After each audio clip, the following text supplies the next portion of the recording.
आज कृष्ण जन्मोत्सव है और इस अवसर पर आप सभी को बहुत बहुत शुभकामनाएं। कृष्ण जन्माष्टमी को जन्माष्टमी की जिस समय जिस घड़ी भाद्रपद महीने के अष्टमी तिथि में कृष्ण पक्ष में जन्म हुआ था भगवान श्री कृष्ण का, उस समय काली रात थी और आसमान में बादल घिरे हुए थे और लगातार बारिश हो रही थी। तो जिन इलाकों में बारिश नहीं हो रही है उन इलाकों पर भगवान श्री कृष्ण की कृपा बरसे और उन लोगों को भी राहत मिले जहां पर अब तक मॉनसून कमज़ोर रहा था। नमस्कार, स्वागत आप सभी का मौसम तक चैनल के इस बुलेटिन में। और ये बुलेटिन है नेशनल वेदर बुलेटिन। कल की बात करेंगे 31 अगस्त की। देश भर में कैसा रहेगा मौसम का मिजाज। लो प्रेशर सिस्टम आगे बढ़ते हुए दक्षिणी छत्तीसगढ़ और इससे सटे भागों के पास पहुंचा है और ये लगातार पश्चिमी तथा उत्तर पश्चिमी दिशा में आगे बढ़ रहा है। इसके साथ ही मर्ज हुई मानसून की अक्षीय रेखा भी अपना इम्पैक्ट दिखा रही है और इसी वजह से आप देख सकते हैं मध्य और दक्षिण भारत के साथ साथ उत्तर भारत पर भी बादलों का प्रभाव बढ़ा हुआ है और कई इलाकों में काफ़ी अच्छी बारिश भी हो रही है। ऑफशोर ट्रफ कर्नाटक से केरल के बीच बनी हुई है और इन सभी मौसमी सिस्टमों का कम से कम अगले 3 दिनों तक इम्पैक्ट रहने की संभावना है। इन मौसमी सिस्टमों के बीच आइए जानते हैं कहां पर बारिश होने की संभावना 31 अगस्त को है। और आज रात में भी कई जगहों पर जब भगवान श्री कृष्ण के जन्म का समय होगा, जन्म की घड़ी होगी, उस दौरान भी देश के तमाम इलाकों पर घने काले बादल छाए रहेंगे और रुक रुक कर मध्यम से भारी मानसून वर्षा होती रहेगी। और कल कहां पर बारिश होगी आइए जानते हैं। शुरुआत पूर्वोत्तर भारत से करते हैं। यहाँ पर लगातार मानसून एक्टिव है और यही वजह है कि यहाँ पर जो डेफिशिएंसी थी बारिश में वो अब घटते हुए 8% पर आ गई है। पहले 10% से भी ऊपर थी और ओवरऑल पूरे भारत में जो बारिश में कमी है वो अब 10% से थोड़ा सा सुधार उसमें हुआ है और 9% के स्तर पर आई है। और जिस तरह की स्थितियाँ अभी हैं और आगामी एक low pressure system Bay of Bengal पर फिर से डेवलप होने की संभावना दिख रही है। अगर वो सिस्टम डेवलप होता है तो ये डेफिशिएंसी थोड़ा सा और कम हो जाएगी, ये जो गैप है वो थोड़ा और कम हो जाएगा। लेकिन अब बहुत मुश्किल है कि नॉर्मल के या सरप्लस की तरफ मानसून जा पाए। फिलहाल देश भर में सामान्य से 9% कम बारिश हुई है और दक्षिण भारत का क्षेत्र है जहां पर सामान्य से 8% ज़्यादा वर्षा रिकॉर्ड की गई है। पूर्वी तथा पूर्वोत्तर भारत में 8% की कमी है, जबकि उत्तर पश्चिम भारत के भागों में 14% की कमी है और मध्य भारत के क्षेत्रों में 15% की कमी बनी हुई है। बजाय इसके कि लगातार बारिश हो रही है, इसके बावजूद ये जो कमी है वो यहाँ पर इम्प्रूवमेंट उसमें नहीं आ रहा है। लेकिन आपको बता दें कि जिस तरह की संभावनाएं अगले 4-5 दिनों के दौरान मध्य भारत पर हैं, उससे ये निश्चित है कि यहाँ पर जो कमी है उसमें थोड़ा सा इम्प्रूवमेंट ज़रूर आएगा। फिलहाल पूर्वोत्तर भारत की बात हम कर रहे थे। यहाँ असम, मेघालय, अरुणाचल प्रदेश, नागालैंड, मणिपुर, मिजोरम और त्रिपुरा का जो समूचा 7 सिस्टर्स का स्टेट्स का रीजन है, इन भागों में कई जगहों पर हल्की से मध्यम, कुछ इलाकों में भारी वर्षा लगातार जारी रहने की संभावना है। 31 अगस्त को भी इस तरह की स्थितियां बनी रहेंगी। उप हिमालयी पश्चिम बंगाल, गंगीय पश्चिम बंगाल और सिक्किम तथा बिहार और झारखंड पर भी ये जो पूरा का पूरा रीजन है पूर्वी भारत का, इन भागों में भी कई स्थानों पर मध्यम से भारी मानसून वर्षा होने की संभावना है। हालांकि ज़्यादातर इलाकों में लाइट टू मॉडरेट रेन अपेक्षित है।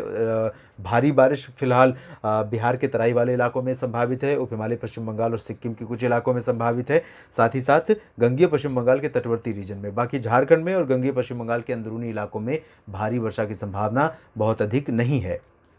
इसके बाद आइए चलते हैं पूर्वी उत्तर प्रदेश की तरफ।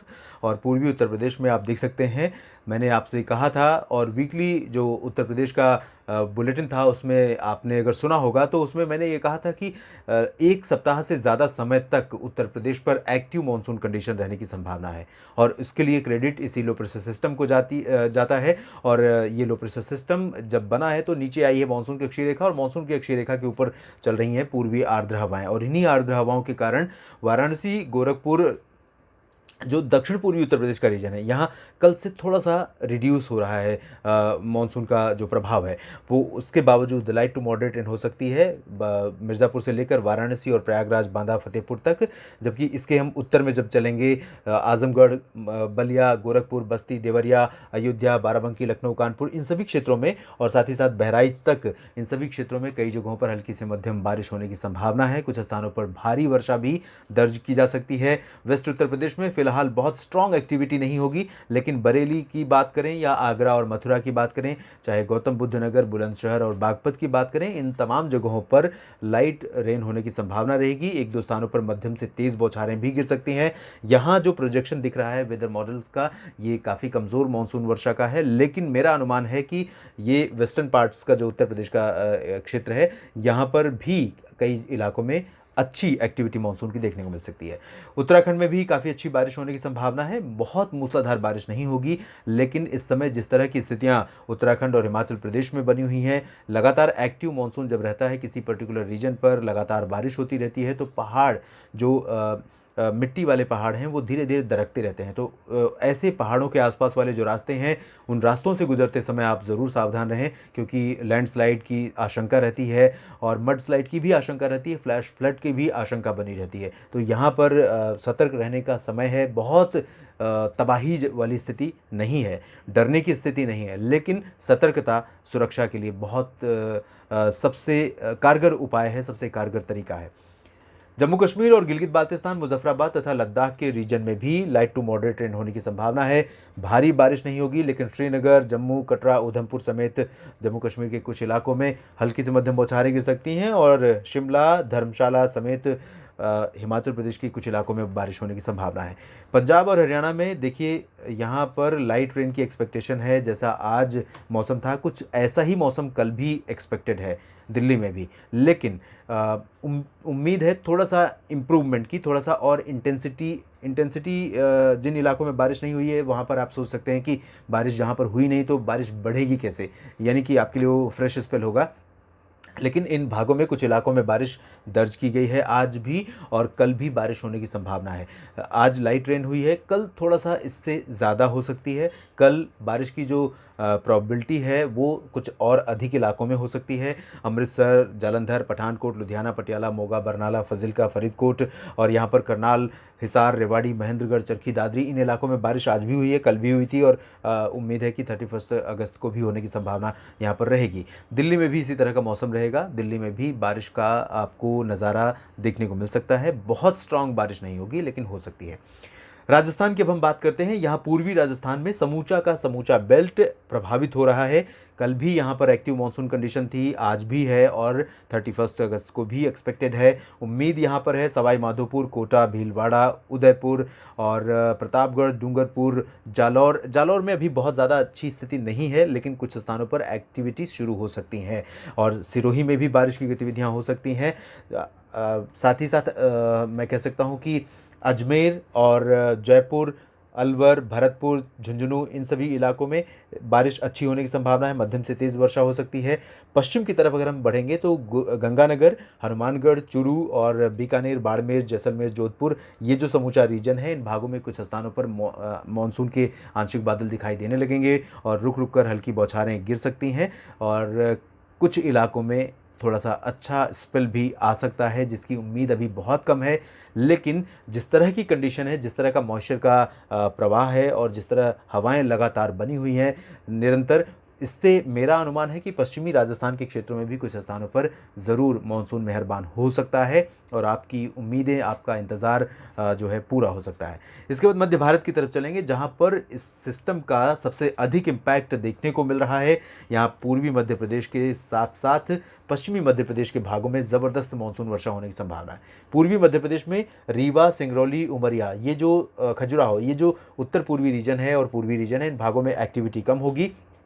लेकिन जैसे हम आगे बढ़ेंगे, खजुराहो में बारिश हो सकती है अच्छी। पन्ना, सागर, सतना और टीकमगढ़ से लेकर बैतूल, होशंगाबाद, छिंदवाड़ा, साथ ही साथ भोपाल और विदिशा, अशोकनगर, गुना, ग्वालियर, भिंड, मुरैना, दतिया समेत तमाम जगहों पर व्यापक मानसून वर्षा होने की संभावना यहाँ पर नज़र आ रही है। ये आप वेस्टर्न पार्ट्स देख सकते हैं। इंदौर, खरगोन, मंदसौर और रतलाम, धार, झबुआ, अलीराजपुर, इन सभी भागों में काफ़ी अच्छी बारिश होने की संभावना है और ये वो रीजन है मध्य प्रदेश का जहाँ पर बारिश इस बार बहुत कम हुई थी। मानसून की एक्टिविटी बहुत अधिक नहीं दर्ज की गई थी और अब जो बारिश हो रही है, लोगों के लिए बहुत राहत यहाँ पर बारिश ज़रूर देगी। इसके बाद गुजरात की स्थिति देखिए, बहुत अच्छे हालात, बहुत अच्छे संकेत गुजरात पर बारिश के। लगभग लगभग सभी भागों में बारिश होने की संभावना है। यहाँ पर पूर्वी रीजन की बात करिए या सौराष्ट्र और कच्छ की सभी जगहों पर एक्टिविटी यहाँ पर शुरू हो सकती है और अच्छी एक्टिविटी की संभावना है। उम्मीद कर सकते हैं कि सूरत, वलसाड़, नवसारी से लेकर अहमदाबाद, बड़ोदरा, मेहसाना, पाटन, साबरकांठा, बनासकांठा, पालनपुर और आसपास के इलाकों में तथा राजकोट, जामनगर, द्वारका, वेरावल, सोमनाथ, भुज, इन सभी क्षेत्रों में बारिश होने की संभावना है। हल्की से मध्यम से कुछ इलाकों में भारी वर्षा हो सकती है। साउथ ईस्ट गुजरात के कुछ इलाकों में, जो कि महाराष्ट्र से सटा हुआ रीजन है और तटवर्ती इलाका है, इन भागों में मूसलाधार वर्षा हो सकती है। और सबसे अधिक बारिश कल जो होगी वो होगी मुंबई से लेकर उत्तरी कोंकण गोवा रीजन में और आसपास के मध्य महाराष्ट्र के क्षेत्रों में। नासिक भी प्रभावित हो सकता है, पुणे में भी काफ़ी अच्छी बारिश दर्ज की जा सकती है, मुंबई में ज़बरदस्त वर्षा होने की संभावना है और साथ ही साथ ठाणे, कल्याण, पालघर, इन भागों में भी भीषण बारिश होने के संकेत नजर आ रहे हैं। साउथ कोंकण गोवा रीजन में अगर हम चलेंगे तो यहाँ पर इंटेंसिटी कम हो जाएगी। अलीबाग में भी भारी बारिश होगी, लेकिन रत्नागिरी से लेकर सिंधुदुर्ग तक लाइट रेन होने की संभावना है। बहुत भारी बारिश होगी ऐसे आसार फिलहाल नहीं है। और मध्य महाराष्ट्र के उत्तरी भागों में भारी वर्षा होने की संभावना है। मराठवाड़ा, मध्य और विदर्भ में भारी बारिश होने की संभावना है। यहाँ पर पूर्वी विदर्भ के क्षेत्रों में फिलहाल बहुत ज़्यादा एक्टिविटी नहीं होगी और साउथ मध्य महाराष्ट्र, साउथ कोंकण गोवा में बहुत भारी बारिश के आसार फिलहाल नहीं है। छत्तीसगढ़ और उड़ीसा में इंटेंसिटी काफ़ी कम हो जाएगी पहले की तुलना में और इसमें मध्य भागों से लेकर दक्षिणी भागों तक बारिश होने के संकेत हैं। छत्तीसगढ़ में, उड़ीसा में कई जगहों पर लाइट टू मॉडरेट रेन होगी। स्प्रेड अच्छा रहेगा पूरे राज्य में, लेकिन बहुत भारी वर्षा होने की संभावना यहाँ पर फिलहाल नहीं है। तटवर्ती आंध्र प्रदेश के भागों में देखिए कई इलाकों में लगातार बारिश जारी रहेगी और यहाँ से ही होकर सिस्टम आगे बढ़ा है, तो ये जो इम्पैक्ट यहाँ पर सिस्टम का है, रेमेनेंट्स जो लो प्रेशर सिस्टम का है, इसका प्रभाव यहाँ पर है और ये एक्टिविटी यहाँ पर लगातार जारी रहेगी। तो अगले 48 घंटों से ज़्यादा भी उम्मीद कर सकते हैं, 72 घंटों तक इस तरह की एक्टिविटी की। उत्तरी तटीय आंध्र प्रदेश में, तेलंगाना में मूसलाधार वर्षा होने की संभावना है। दक्षिणी प्रायद्वीपीय भारत में तेलंगाना सबसे अधिक वर्षा वाला रीजन रहेगा अगले 2-3 दिनों के लिए। पिछले दिनों में भी यहाँ पर बहुत भारी बारिश हुई है तमाम जगहों पर और अभी भी बारिश जारी है और आगे भी 2-3 दिनों तक जारी रहेगी। कर्नाटक की बात करिए तो यहाँ पर उत्तरी आंतरिक कर्नाटक और दक्षिणी आंतरिक कर्नाटक तटीय भागों में फिलहाल लाइट रेन होगी। रायलसीमा में भी लाइट टू मॉडरेट रेन की संभावना है। केरल और कर्नाटक में बहुत भारी बारिश की, केरल और तमिलनाडु में संभावना फिलहाल भारी बारिश की नहीं है। एक्टिविटी और इंटेंसिटी काफ़ी कम हो जाएगी। लक्षद्वीप में भी कमी बारिश की हो सकती है, लेकिन हल्की से मध्यम बौछारें जारी रहेंगी। अंडमान व निकोबार द्वीप समूह में काफ़ी सक्रिय मानसून कंडीशन है और कई इलाकों में उत्तर से लेकर दक्षिण तक मध्यम से भारी बौछारें दर्ज की जा सकती हैं इस दौरान, अगले 24 घंटों के दौरान। देश भर के मौसम पूर्वानुमान के इस बुलेटिन में भी इतना ही। आप बने रहिएगा मौसम तक चैनल के साथ। धन्यवाद।